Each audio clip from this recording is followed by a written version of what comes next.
Muy buenas tardes y bienvenidos a Tierra y Mar. Hoy veremos cómo transcurre la campaña del garbanzo en la Vega de Carmona. Les hablaremos del riego inteligente y conoceremos la historia de dos artistas que con sus manos y los recursos que les ofrece el campo elaboran pájaros de barro. Sumario y empezamos.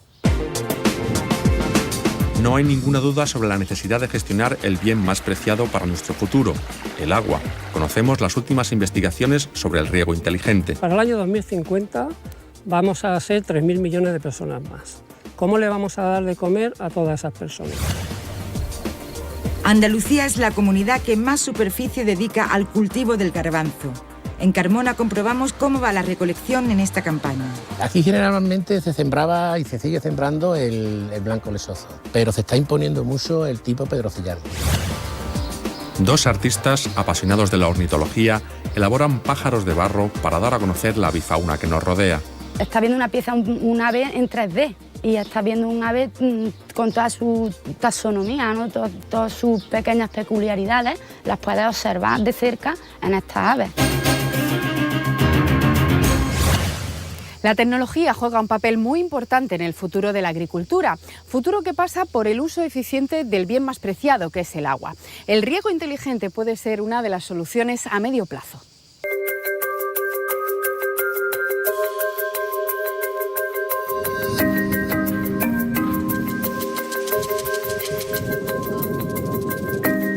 En España se destina un 80% del agua potable disponible al riego agrícola, en un entorno semiárido. Hay que administrar muy bien este recurso escaso porque vienen muchas personas detrás, más de las que nos podemos imaginar. La pregunta que se nos hizo a la comunidad científica fue la siguiente. Miren ustedes, para el año 2050 vamos a ser 3.000 millones de personas más. ¿Cómo le vamos a dar de comer a todas esas personas? La solución muy fácil, bueno, pues aumenta la superficie cultivada y se aumenta el gasto de agua, de pesticidas, de herbicidas, etc. Bien, la respuesta es no. Ustedes tienen que producir más, pero sin consumir más. Para obtener más con los mismos recursos hay que hacer más productiva la tierra. Hoy no nos detendremos en el debate de si esto es sostenible a largo plazo o si la naturaleza da lo que se le pide si se la cuida. Vamos a ver cómo un organismo público, el Instituto de Recursos Naturales y Agrobiología de Sevilla, dependiente del Consejo Superior de Investigaciones Científicas, está desarrollando junto con la empresa alemana Bosch soluciones electrónicas para mejorar el riego. Al utilizar el árbol como un biosensor, en realidad estamos trabajando con 3 técnicas distintas en mi grupo. Uno de ellos es flujo de savia, otro diámetro del tronco y otro es medida de potencial de turgencia en hoja. El director del IRNAS, José Enrique Fernández, dirige un grupo de 10 investigadores que llevan 25 años poniendo cables y sensores en la tierra y en los árboles, para saber cómo y cuándo cae el agua y cómo la aprovecha el árbol. Hace 4 años que se centraron en un pequeño sensor con 2 imanes que se pinza en la hoja del frutal, en este caso de un olivar. Si pierde turgencia, esto es firmeza y volumen, es que le falta agua. Esta última variable tiene mucho interés porque se pueden fabricar sensores muy sencillitos y muy pequeños que son de fácil instalación y son baratos.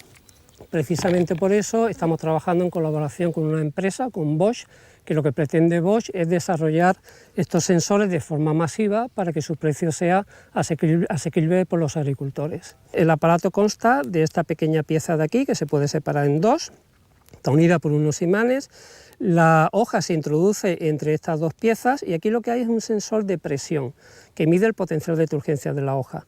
Esa información se envía a una electrónica que hay contenida en esta cajita de aquí y de esta cajita esa información pasa a la nube. Y de la nube, pues convenientemente elaborada, se le envía al agricultor a través de su móvil, de su tableta o de su ordenador.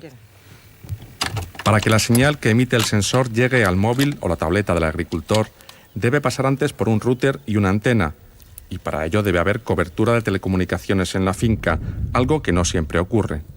Por primera vez en la historia de la agricultura se está dando un trabajo conjunto de empresas que trabajan especializadas en electrónica, como puede ser Bosch, con empresas especializadas en telecomunicaciones. Entonces la idea es proveer de cobertura a zonas cada vez más remotas, para que este tipo de aparatos puedan funcionar en cada vez una mayor superficie cultivada.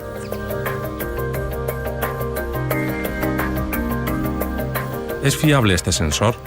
Para comprobarlo se contrastan sus datos con información de otras fuentes, las que dan otro tipo de sensores.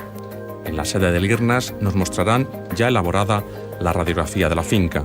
Las dos primeras curvas nos muestran la evolución en el tiempo del sensor de turgencia y vemos cómo hay una evolución diferente en el día y en la noche, y en función de la forma de esa curva, si los máximos se dan durante el día o durante la noche, podemos saber en qué estado se encuentra el árbol, si sufre estrés o no.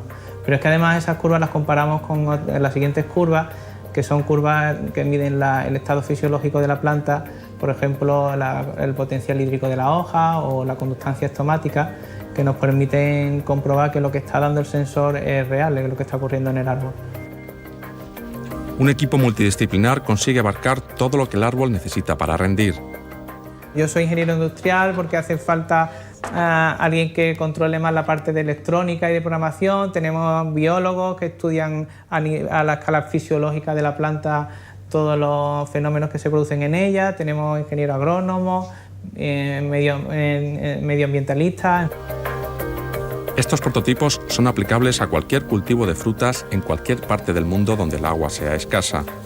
Si en un año la multinacional alemana entiende que el sensor está listo para su desarrollo con bajo coste, lo pondrá en el mercado para que cualquier agricultor pueda recibir en su móvil la alerta de que una parte de su parcela debe ser regada con más intensidad, o que está recibiendo demasiada agua, que nunca sobra.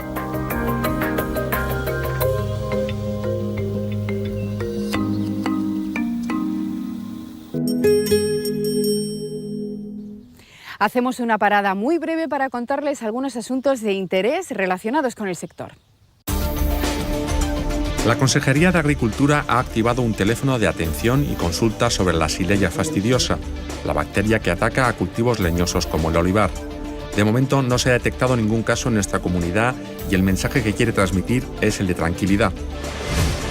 La nueva fábrica de Ibarra abrirá sus puertas antes del final de 2017.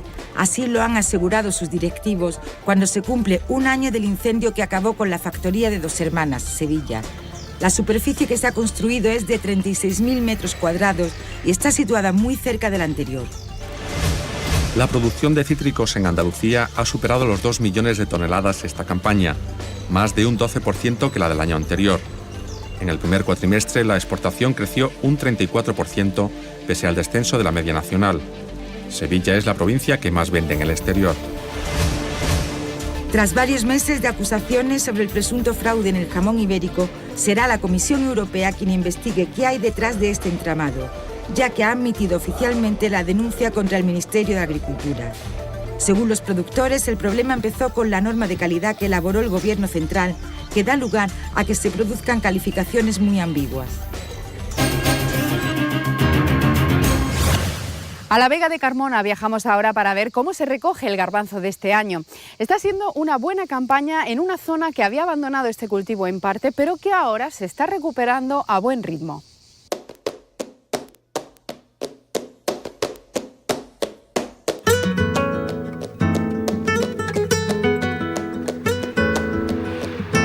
Estamos en plena campaña de recolección del garbanzo y las cosechadoras trabajan al 100% en numerosas parcelas del campo andaluz.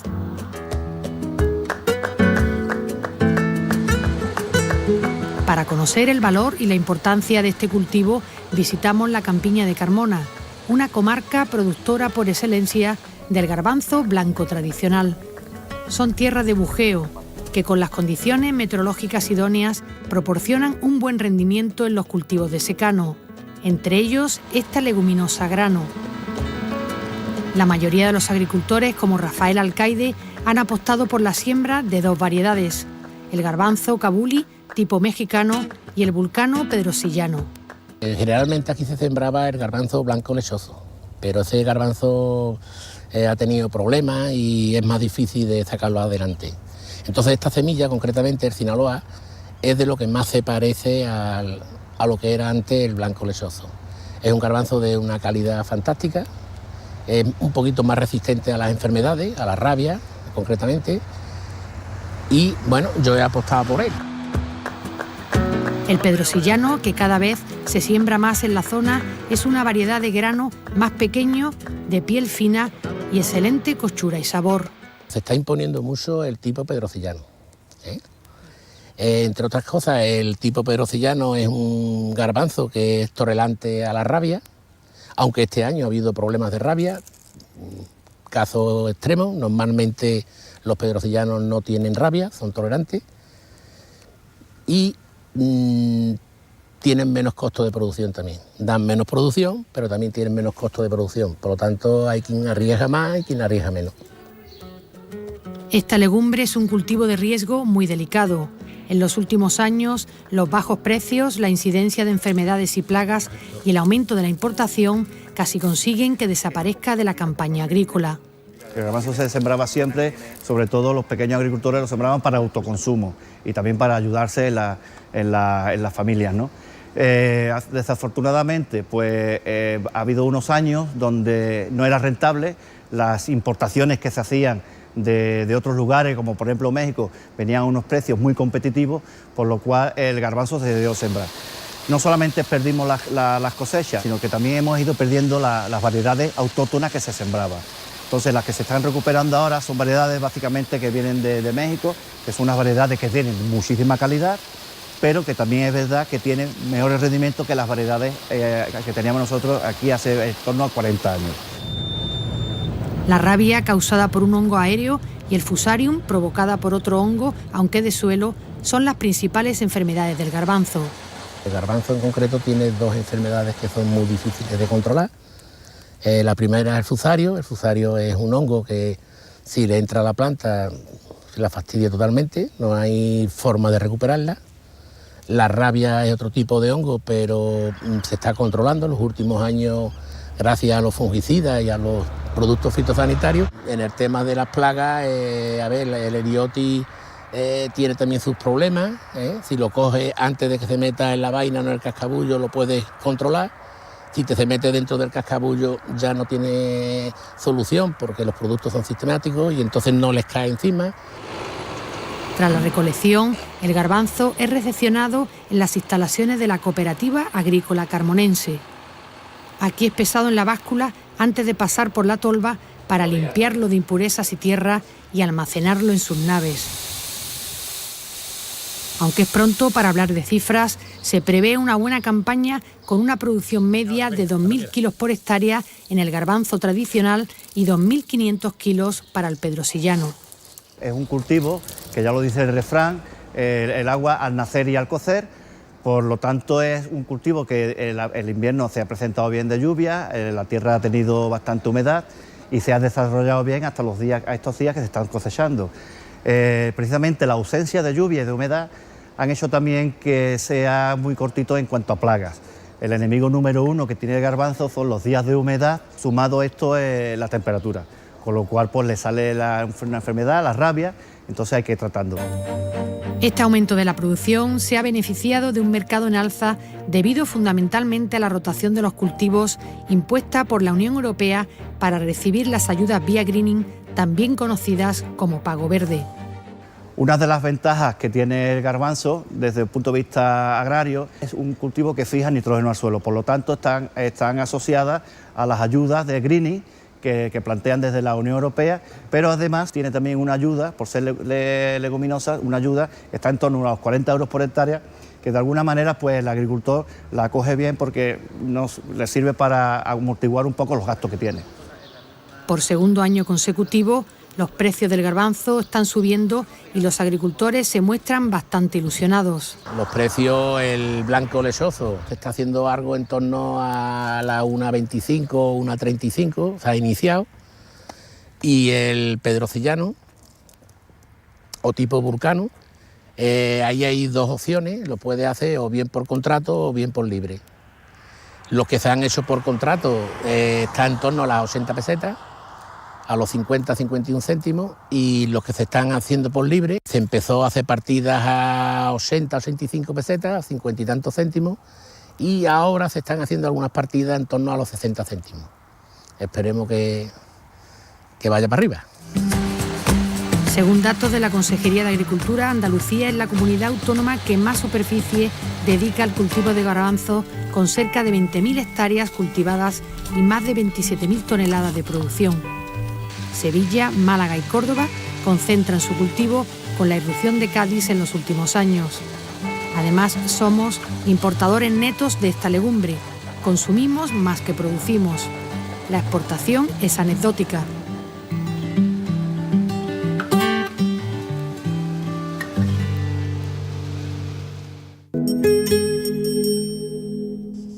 Nuestra siguiente historia pretende transmitirles el entusiasmo de dos artistas enamorados de la naturaleza y de la vida en el campo. Una pareja que elabora pájaros de barro, esculturas que nacen de la observación de las aves con fines decorativos, pero también con una interesante función didáctica.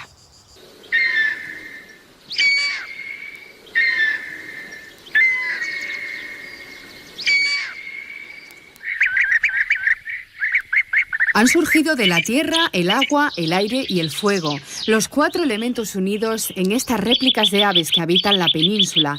Pájaros de barro que parecen querer volar y cuya historia comienza aquí, en esta cantera de Zagrilla Baja, en Priego de Córdoba, formada hace 140 millones de años.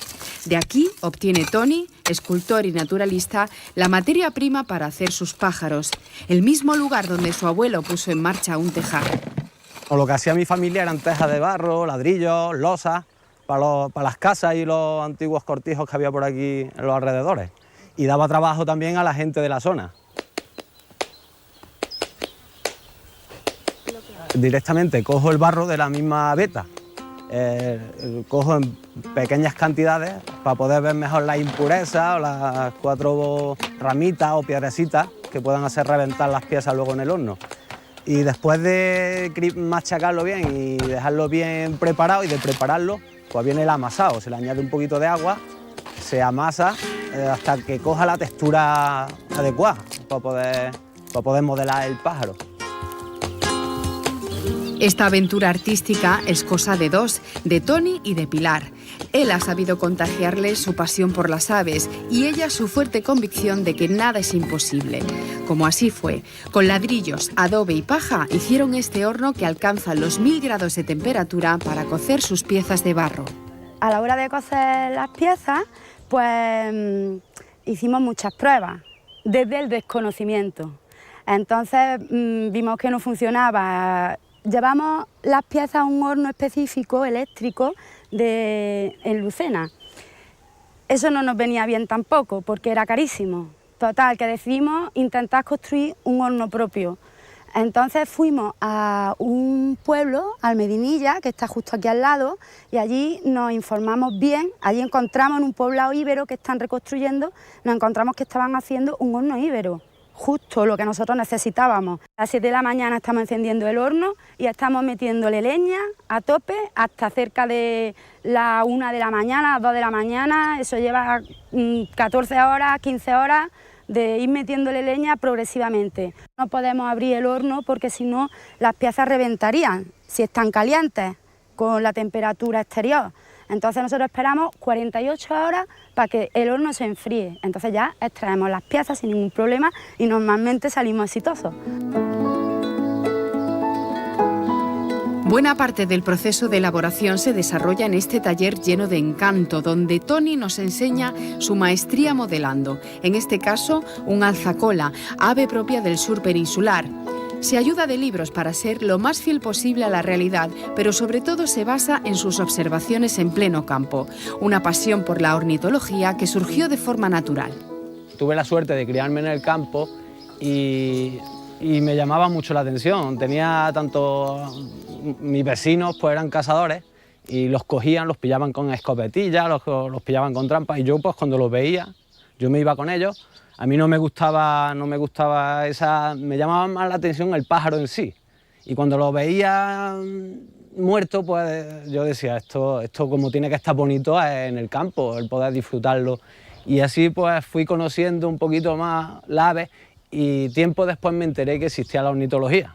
O sea que yo ya vi que no estaba loco. Intento hacer pájaros difíciles de observar en la naturaleza. Por eso, porque cuando vas a enseñar a mostrarlo, cuando vas a mostrarlo a alguien, pues el más complicado pues lo tiene ahí en 3D y lo hace un poquito menos complicado, ¿no? Es como que, por ejemplo, el alzacolas, que es un pájaro muy complicado de ver, el roquero rojo también, o el mirlo capiblanco, son especies que son muy complicadas verlas en la naturaleza, y al tenerlas en 3D, como se puede ver con estas piezas, pues a quien lo ve pues es mucho más sencillo que se le quede marcada esa imagen, ¿no?, de ese pájaro, que si por ejemplo lo ve en una guía. Cada pieza lleva un sello de autenticidad, la firma del barro animado, como se hacen llamar. Pájaros de colección a los que termina de dar vida Pilar, con larga experiencia como artista, trabajando desde el cuero, la pintura o la cerámica. Más que nada, lo que más especializa esto es en la restauración de obras de arte, imaginería, policromía y dorado. Dorado es lo que más. Horas de trabajo se lleva muchísimas. Un pájaro normal se te puede llevar perfectamente de 8 a 16 horas. Ahí puedes jugar con las horas. Mientras más horas le eches, mejor resultado va a tener en la pieza. También tiene mucho trabajo de observación. Yo necesito documentarme a la hora de pintar un ave. Yo no puedo pintar un ave inventándomela, me tengo que documentar. Lo más difícil son los plumajes, porque cada ave tiene un plumaje diferente, aparte de sus colores, sus composiciones, unos son motas, las tonalidades, yo qué sé, cada ave es un mundo, te sorprende. Sus obras van destinadas principalmente a coleccionistas. Han expuesto en ferias aquí en España, pero en breve darán a conocerse en la mayor muestra de turismo ornitológico a nivel internacional, en la ciudad inglesa de Rutland. Tenemos varias líneas de trabajo respecto a lo que es la comercialización. Una que es a través de la página web, que tenemos una tienda online, y bueno, como son pájaros de colección, pues va dirigida a coleccionistas, personas que estén interesadas en este caso en las aves. Luego también trabajamos para centros de interpretación de la naturaleza. Son espacios donde dentro se necesitan representar pues, la bifauna de la zona, tanto de la flora como la fauna.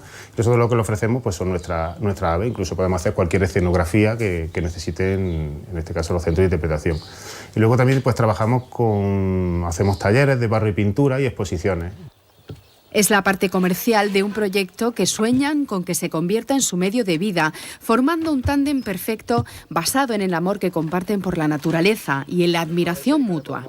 Pilar, aparte de ser la artista que es, tiene una visión y tiene una sensibilidad que es importante para poder hacer esto también, ¿no? Porque si no tiene esa sensibilidad es muy complicado, pues, no sé, el ver, ¿no? el poder transmitirla, ¿no? De esa manera, ¿no? Con los pinceles, es complicado y ella lo tiene, es como un don que ella tiene. Con la pieza y los conocimientos que Tony tiene, que son alucinantes, son asombrantes, pues entonces ahí tenemos una herramienta muy potente para poder dar a conocer la bifauna que a nosotros nos rodea. He trabajado en el campo, he trabajado en fábricas, he trabajado en los albañiles, he probado, pero hacer como lo que te gusta, como eso no hay nada, la verdad. Para mí las aves eran unas desconocidas. Hoy por hoy tengo la suerte de conocerlas.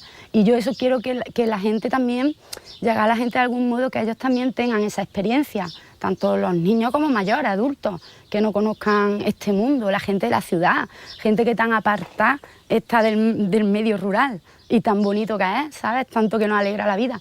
Pues ahí es donde nosotros queríamos hacer un potencial, ¿no? Queremos llegar a que la gente entienda de que estamos rodeados de vida y es maravillosa y que nos enriquece a nosotros mismos. Eso es lo que nosotros queremos compartir. Hago pájaros de barro, hago pájaros de barro y los echo a volar.